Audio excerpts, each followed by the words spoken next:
Welcome to knowledge ग्राम। मैं रोशन कुमार। इस video में हम आज बात करेंगे कि जीके जीएस को कैसे पढ़ें, कैसे उसको याद करें और कैसे ज़्यादा दिनों तक याद रखें। इसका एक पूरा प्रोसेस होता है जिसको समझना पड़ेगा और उसी प्रोसेस से आपको गुजरना पड़ेगा। नहीं तो हर जगह आप ट्रिक का इस्तेमाल करेंगे तो आपको बहुत ज़्यादा कन्फ्यूजन क्रिएट होने लगेगा बाद में और दिमाग एकदम हौच पौच हो जाएगा। इस प्रोसेस को हम पूरा समझेंगे इस वीडियो में। अगर आप इस चैनल पर नए हैं तो चैनल को सब्सक्राइब कर लीजिए और छोटा सा रिक्वेस्ट है कि इस वीडियो में लास्ट तक बने रहिएगा क्योंकि हम एक एक करके हर टॉपिक को टच करेंगे। यहाँ पे सबसे जो पहला प्रक्रिया आता है यहाँ पे कि अगर किसी सब्जेक्ट को तैयार करना है, उस पर पकड़ बनाना है, तो आपको उसका सब्जेक्टिव तैयारी करना पड़ेगा। ऐसा नहीं कि पहले से आप उसका ऑब्जेक्टिव लगाने लगिए, उसका वन लाइनर पढ़ने लगिए तो उस पर कमांड आप नहीं कर पाएंगे। सबसे पहले आपको सब्जेक्टिव तैयारी करना पड़ेगा। अगर सेल्फ स्टडी आप करना चाहते हैं तो दरोगा की अगर बात करें तो आपको लूसेंट या क्राउन दोनों में से किसी एक पे आपको कमांड करना पड़ेगा। अगर किसी सब्जेक्ट में आपको दिक्कत हो रहा है तो किसी टीचर से आप क्लास ले लीजिए। टीचर से क्लास लेने के क्रम में जब आप उनका क्लास करेंगे तो आपको प्रयास ये करना है कि अपने हाथ से नोट्स बनाते हुए चलना है। बहुत फायदा करेगा आगे चल के और आपको याद करने में भी बहुत ज़्यादा हेल्प करेगा। अगर किसी टीचर से पढ़ लिए, नोट्स बना लिए, या फिर किसी बुक्स को आप कवर कर रहे हैं लूसेंट को तो उसको आप पढ़ लिए, तो आपको एक अच्छा खासा रिवीजन चाहिए होता है। कम से कम 2 से 3 बार उसका रिवीजन करना पड़ेगा, चाहे नोट्स का या फिर बुक का। 2-3 बार रिवीजन करने के बाद, चाहे वो नोट्स का हो या फिर बुक का, आपको आता है बारी क्वेश्चन प्रैक्टिस करने का। ऑब्जेक्टिव क्वेश्चन प्रैक्टिस करने के लिए आपको घटना चक्र लेना है, कम से कम 4 सब्जेक्ट का। यहाँ पे 4 सब्जेक्ट का आप करिए तो अच्छा रहेगा। एक तो पहले हिस्ट्री, ज्योग्राफी, पॉलिटी और साइंस। इन 4 सब्जेक्ट का अलग अलग पीसीएस लेवल का घटना चक्र का आता है, उसका ऑब्जेक्टिव ले लेना है। कब लेना है? सबसे पहले लूसेंट या क्राउन को 2-3 बार पढ़ लेने के बाद।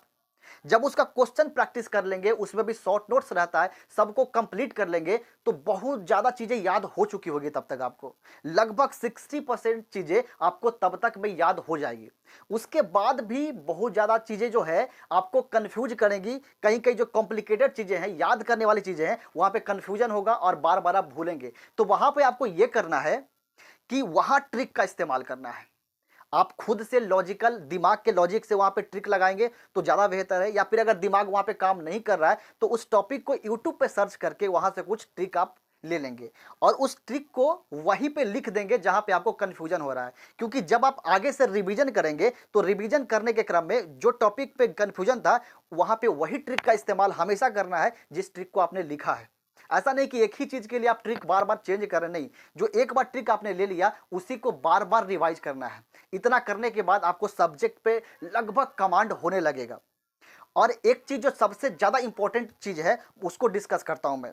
जब आप नोट्स का या फिर बुक का रिवीजन करेंगे तो एक तरीका होता है कि बुक लिए और उसको टॉपिक वाइज पढ़ते जा रहे हैं, पढ़ते जा रहे हैं, पढ़ते जा रहे हैं। दूसरा तरीका जिसको मैंने अपनाया था वो है कि जब सब्जेक्ट को आप पढ़ रहे हैं तो उसके साथ आपको एक रफ कॉपी रखना है जिस पे लिख लिख के याद करना है। जैसे आप हिस्ट्री पढ़ रहे हैं तो हिस्ट्री में जो भी टॉपिक आप पढ़ रहे हैं टॉपिक लिखे, उसके बाद क्या हेडलाइन है उसका वो लिखे और उस पर जो भी पॉइंट आ रहा है उसको लिखते चलेंगे। जैसे आप बायोलॉजी में ब्रेन पढ़ रहे हैं तो ब्रेन ऊपर लिख दिए, ब्रेन में कितने पार्ट है उसको डिवाइड कर दिए और उसमें क्या क्या कौन कौन से पॉइंट है उसको पॉइंट वाइज करके लिखते जाना है। उससे क्या होगा ना कि उस सब्जेक्ट पे आपका कॉन्सेंट्रेशन बना रहेगा पढ़ते समय और ज़्यादा चीज़ें याद होने के चांसेज हैं। जब आप सिर्फ पढ़ते जाते हैं तो यहाँ पे कंसंट्रेशन डिस्टर्ब होता है, इसकी अपेक्षा कि जब आप उसको लिखते हुए पढ़ते हैं। लिखते हुए पढ़ना एक बहुत अच्छा हैबिट है जिसको हमने हमेशा अप्लाई किया है।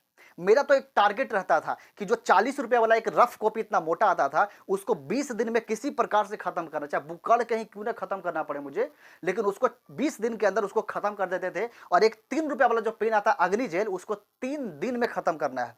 एक पेन को 3 दिन से ज़्यादा नहीं चलाना है, ये मेरा टारगेट रहता था। और इसको अप्लाई करके देखिए, आप एक बार इस्तेमाल करके देखिए, बहुत ही ज़्यादा फायदा करेगा। और लास्ट में आप यही बोलना चाहेंगे कि जो जीके जीएस है ना कभी भी कंप्लीट नहीं होता है, उस पर आपको लगातार काम करता रहना पड़ेगा। कभी भी उस पर ऐसा निश्चिंत नहीं हो सकता कि ये मेरा सब्जेक्ट कंप्लीट हो गया इसको छोड़ देते, नहीं।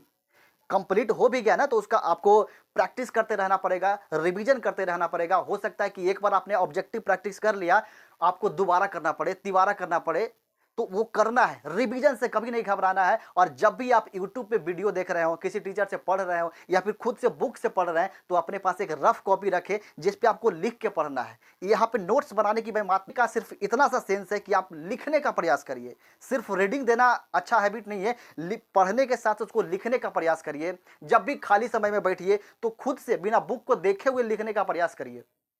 लास्ट में इतना ही बोलेंगे कि आपको लगातार रिवीजन करता रहना पड़ेगा जब तक कि आप सफल नहीं हो जाते। और इसी के साथ हम वीडियो को लास्ट करते हैं। जय हिंद।